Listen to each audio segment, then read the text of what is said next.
Head on over to Zimbabwe, where that country's ruling party, the ZANU-PF, is meeting with senior ANC delegation then, and that's to discuss the political instability in that country. The ANC delegation is being led then by the ANC's Ace Magashule and includes chairperson Gwede Mantashe, as well as international relations subcommittee chairperson, that's Lindiwe Zulu. Now, the Zimbabwean government and ruling party have denied, in fact, that there is a crisis in the country.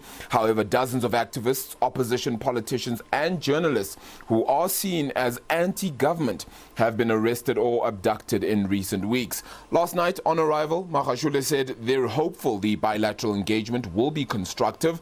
He also said he couldn't confirm if their visit would allow them to meet any of the stakeholders, other stakeholders that is, but confirmed that the ANC did receive requests from several organizations in that country. ZANU-PF released a statement saying the ANC would only be engaging with the ruling party. Our foreign editor Sophie Mokoena joins us now as we unpack this a little bit more and in great detail. Sophie, an interesting communication here coming through from ZANU-PF. Of course, they deny that there is a ruling. So could a solution even be found to their political crisis then, if that is the case? Well, indeed, the ZANU-PF has been very consistent in saying that there is no crisis in Zimbabwe, but the reality is there is a crisis in South Africa. I spoke last week to a top government official who told me that when you look at the outcome of the Constitutional Court some few weeks ago, where the outcome compels the government to assist and support everyone who's in the country during this COVID-19. It speaks to the fact that this is going to strain the coffers of government. And you know that there are many people who are living in South Africa, both as perhaps illegal immigrants, sometimes economic migrants, and others have fled the country because of the political tensions in their respective countries. Therefore, the trend recently is that when you look at the border between South Africa and Zimbabwe, Musina in particular, there are many people who are now crossing illegally. Some of them are crossing because they are leaving the country because of the political situation. That's what they tell us. Others are leaving the country because of the economic challenges the country is facing. We know that even before COVID-19, Zimbabwe was struggling economically, and also nurses, doctors were on strike. The health sector was struggling, and therefore people are leaving that country to come to South Africa to look for a better life. Others are even getting grants in South Africa. It's becoming a problem for South Africa. Not only the Zimbabweans and other countries as well, but now the government of South Africa is feeling the heat, and therefore the ANC did discuss the Zimbabwe matter because some people from Zimbabwe are also reaching out to opinion makers and people who have powers to influence direction, to speak to them, to complain and ask them to attend to the Zimbabwe crisis, particularly the economic crisis in that country. And therefore, the NEC of the ANC last week took a decision that they must send a delegation to Zimbabwe to get the first-hand information in terms of what's happening. Yes, the president of the ANC and the president of the Republic, in this case Ramaphosa, did announce that they will meet everyone or stakeholders, but then when he made that announcement, for me it was strange that a political party will then go in a different country to meet other political parties, whereas the relationship is between ANC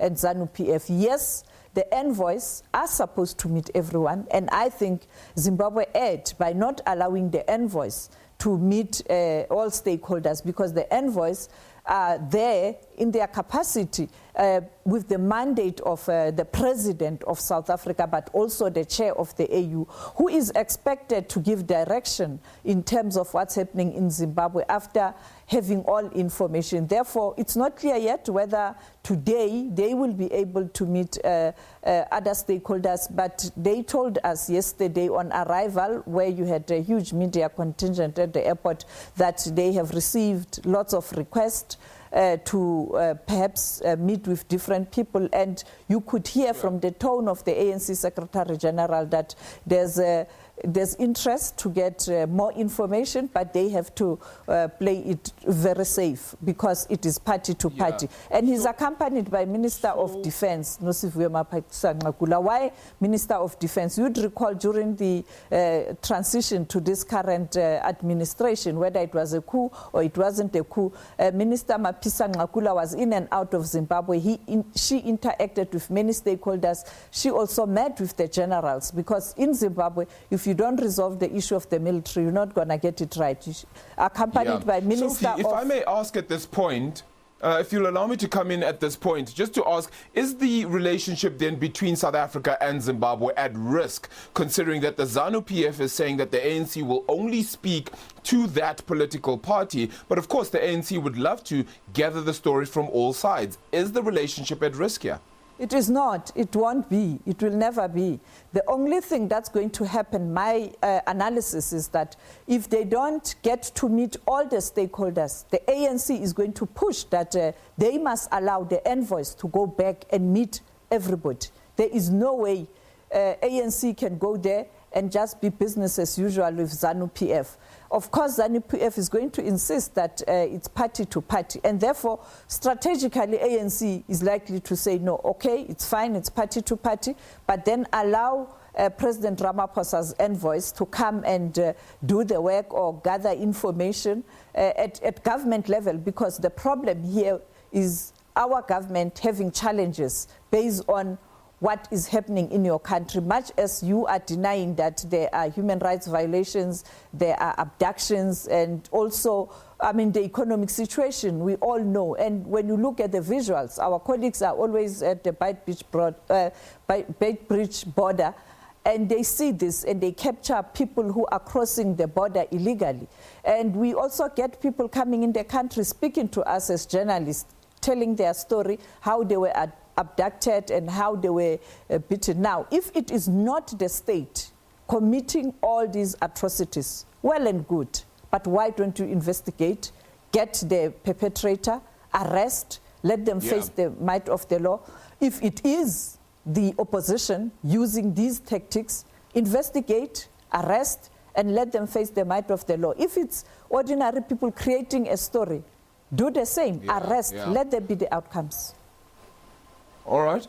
Yeah, we'll certainly get it interesting as the story continues to unfold. We'll continue to follow it, Sophie. You will have the story for us as well as it continues to break and unfold. Thank you so much for your time, though, this afternoon. Sophie Mokoena, SABC News foreign editor, there joining us as we unpack that Zimbabwe story. Of course, the political unrest continues to rage on.